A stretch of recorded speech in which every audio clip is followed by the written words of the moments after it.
Patrice Caine, bonjour. Bonjour. Thales est présent au Salon du Bourget 2017. Quelles sont les grandes évolutions qui impactent aujourd'hui vos clients, que ce soit dans l'aéronautique, la défense ou l'espace? Ce qui me frappe, c'est que cette année, les fameuses révolutions digitales arrivent vraiment chez nos clients. C'est quelque chose qu'on a vu arriver depuis quelques temps dans le monde du B2C, dans le monde du consumer. Eh bien, ça arrive maintenant dans notre monde à nous, dans la défense, dans l'aéronautique et dans le spatial. Prenons l'exemple de l'aéronautique. Les compagnies aériennes utilisent et vont utiliser de plus en plus, de manière massive, toutes les données qu'elles génèrent. Dans le domaine de la défense, on va utiliser là aussi ces technologies du digital. Je pense, par exemple, pour donner plus d'autonomie à un certain nombre de systèmes de défense. On a mis au point un drone sous-marin totalement autonome qui utilise effectivement des algorithmes à base d'intelligence artificielle. Le monde de la défense, lui aussi, va être totalement, je dirais, imprégné de cybersécurité parce que la non-corruption des données est quelque chose de fondamental.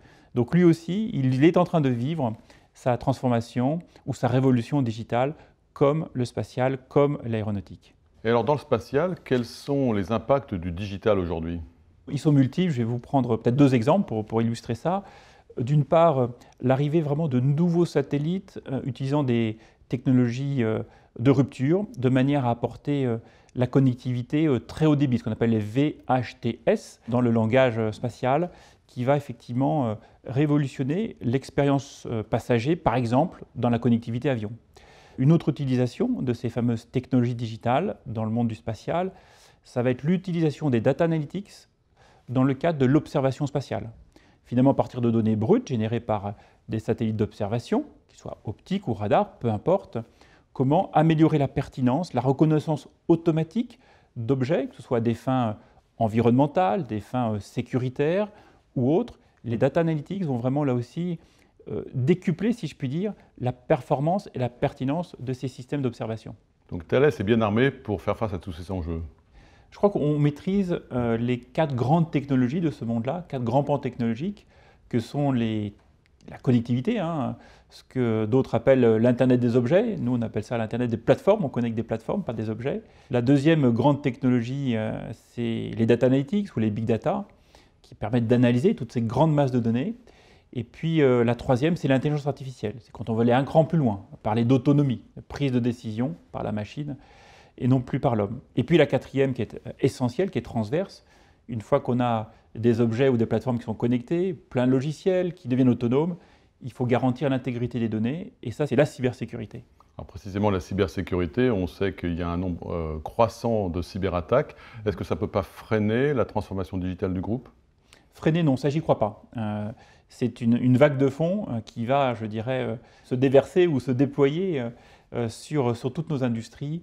On ne l'arrêtera pas. Par contre, effectivement, du coup, il faut s'en préoccuper encore plus que d'habitude, d'où d'ailleurs les investissements importants que le groupe a consentis pour se renforcer, pour être ce que j'appelle au meilleur niveau mondial dans ces domaines-là, au profit de nos clients et aussi à notre propre profit. Est-ce que vous prévoyez de nouveaux grands investissements? Bien absolument. On s'est lancé dans la création, le lancement d'une Digital Factory, comme on dit dans le jargon, qui consiste à mettre en place d'abord une plateforme digitale au profit de nos clients, mais aussi des salariés et des partenaires du groupe.